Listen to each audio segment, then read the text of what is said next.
Thank you very much for allowing me to share my thoughts on water resources development priorities that are important to both our nation and my home state of Hawaii. With Hawaii's unique reliance on ocean shipping as an island state and the growing challenges of changing Pacific weather patterns resulting in increasing flooding and coastal erosion, Hawaii needs U.S. Army Corps of Engineer assistance more than ever.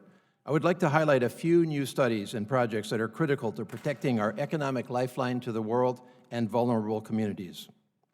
The island of Oahu, which is where 70% of Hawaii's population live and where our nation's Indo-Pacific defense infrastructure is centered, has two critical ports.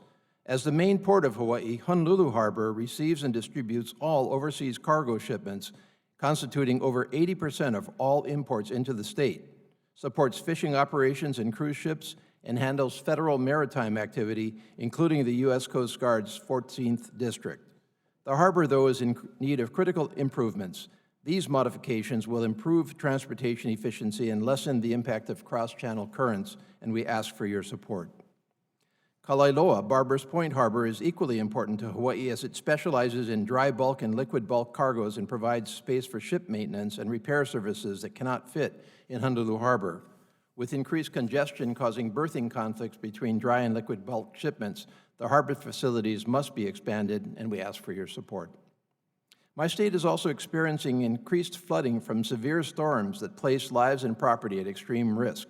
For example, in April 2018, the islands of Oahu and Kauai were struck by heavy rains and wind. Kauai, in fact, received some 50 inches of rain in a single day, causing massive flooding with related landslides and leaving victims stranded, damaged or destroyed hundreds of houses, and caused millions of dollars in damage.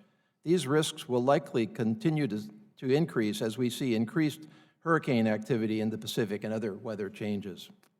In this area, I'm seeking your support for the Wailupi Flood Risk Management Study, a new start critical to protecting the particularly exposed Ainahaina community in East Honolulu from flooding of Wailupi Stream.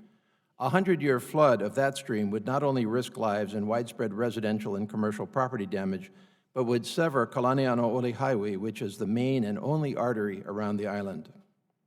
Finally, accelerating coastal erosion is taking a mounting toll on our economy and infrastructure in Hawaii and other coastal states. In addition to widespread property destruction, Hawaii's economy relies heavily on tourism and beaches, and so shoreline erosion is additionally a direct threat to our main livelihood. There is a critical need overall for new studies and projects to mitigate these risks, not only in Hawaii, but across our country.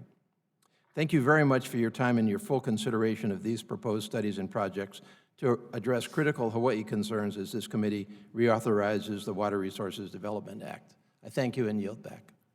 Thank you for your testimony.